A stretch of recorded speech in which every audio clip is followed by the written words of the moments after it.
everybody, I hope that you're all doing really well. So today I am back to talk about Bronte's Mistress by Finola.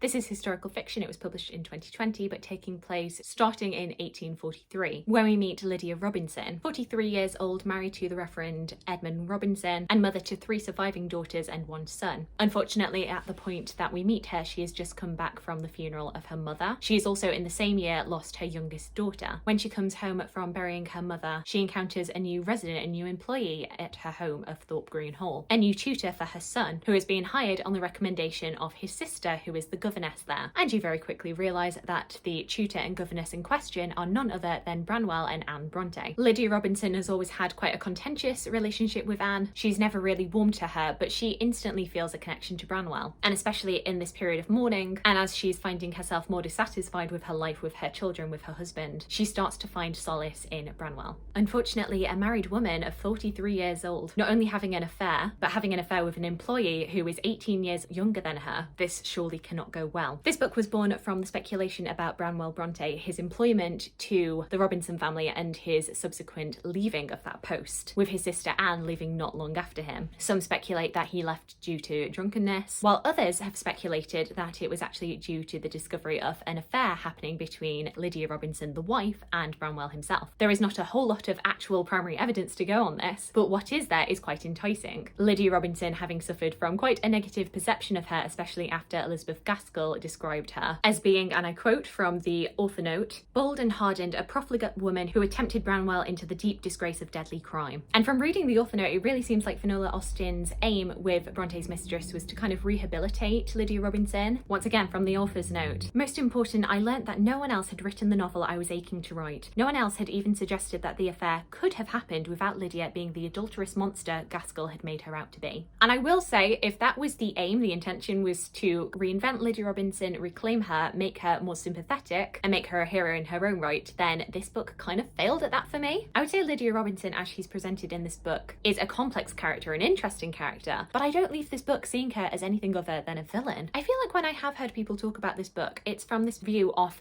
this book being about 2 misunderstood romantics that the world just wasn't ready for, especially Branwell, this undiscovered genius who died too soon, who died before he was able to publish a great work. And friends, that is not what you get from this book. I would say rather than this reassessment of Lydia Robinson, this is more a character portrait in narcissism. Just 2 raging narcissists who are horrible to the people that they meet. They're kind of horrible to each other, who you can empathise with because they are trapped in rather unfortunate circumstances due to who they are in life. I can completely empathise with Lydia in her dissatisfaction with life, in the fact that as a woman living in the Victorian period, there are very few options for her and she is very much restricted, while at the same time really disliking her. By the end of this, the character that I was thinking of most when I was trying to relate her to someone was actually Cersei Lannister from A Song of Ice and Fire, because similarly to Cersei, this is a character who deeply laments her place in society, who recognises that the fate that is doled out for most women is deeply unfair, yet she herself engages in so many misogynistic practices. She does absolutely nothing to help her children and help this next generation be better. She promotes to her daughters that the only way that they can be a success in life is to marry and have children, and to marry well, while at the same time railing against the fact that that was her only option. And at the same time, she is jealous and dismissive of women who do anything different. She's snide about Anne Bronte, constantly making comments about her spinsterhood and about how she's not pretty, and about,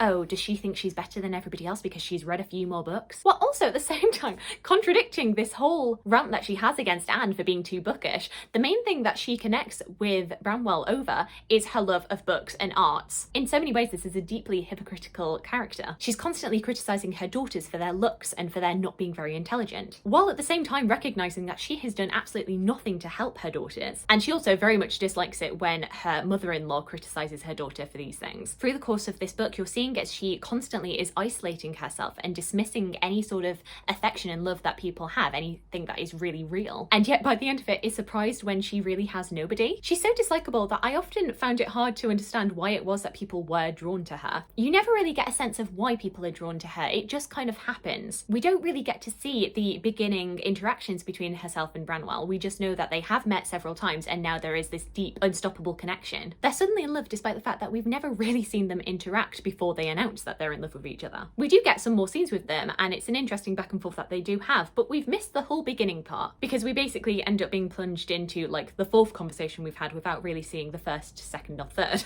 At the same time, I can recognise that all of these flaws are very human and I don't want to judge her so hard because you know that a lot of this is depression and grief really fueling her behaviour. And because she is so despondent with life and because she is so dejected at the role that she has in society and how little power that she actually has, you can understand why she wants to grasp at anything that she can. She wants to turn to Branwell to get the affection that she doesn't have in her relationship with her husband. And like I say, grief is such a present theme in this book. Death touches Lydia Robinson so many times in this novel. At the same time, I just can't get over how vain and selfish and manipulative she is. Also not letting Branwell off the hook. I feel like 5 years ago, maybe a younger version of myself would have been much more charmed by him, this undiscovered genius. But now reading his portrayal, I just found him a little bit pathetic and like I say, a bit narcissistic. He's constantly complaining that he hasn't accomplished anything while, you know, not trying to accomplish anything. He's talking about how his sisters are off writing and doing these great things. And why haven't I done anything? And it's because you've not done anything, Branwell. You're not trying, honey. When they've been estranged, he writes these very sad, dejected letters to Lydia, claiming his love for her and how sad he is to not be with her. And then at the end of it, he's like,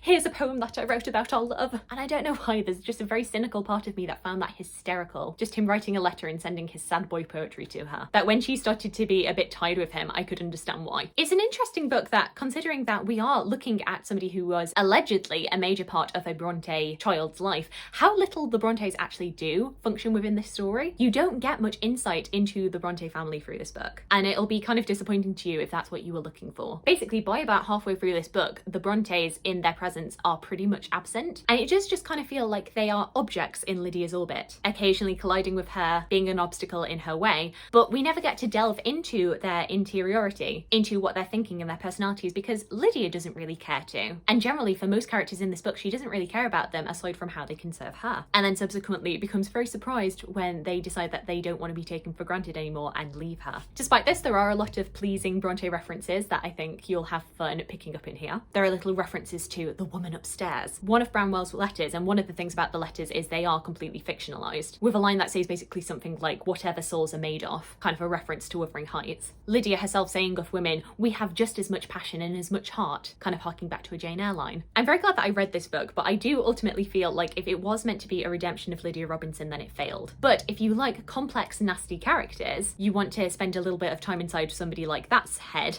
then this is an absolutely great book for that. This is somebody who feels really real, even though they are terrible. And I have to commend Finola Austen for writing such a character. And I think it is a perfect book to add to your Bronte collection. You know, if you like Wuthering Heights, you'll enjoy the flawed, sometimes detestable characters and enjoy feeling quite conflicted in the love story. If you love Jane Eyre, then you'll really enjoy this commentary on women's place in society, their restrictions, their lack of freedoms, and wishing for more power and opportunity. And especially if you love Anne Bronte and love Agnes Grey, you'll definitely enjoy seeing this governess-employer dynamic flipped, seeing how the silly petty mother of the silly petty children actually thinks and feels. There was quite an enjoyable moment towards the end of the book where she does read Agnes Grey and realises that it's kind of about her. But where I think Finola Austen was wanting me to feel sympathy for her and be like, oh yes, Anne Bronte has done you wrong, all I could think was, no, she got her pretty much right. By the end of the book, I did kind of feel maybe Elizabeth Gaskell had a point. And I don't necessarily think that that is what Finola Austen wanted me to get out of this. But I do have to commend her for the amount of research she did into this book. I do think it is a fantastic story,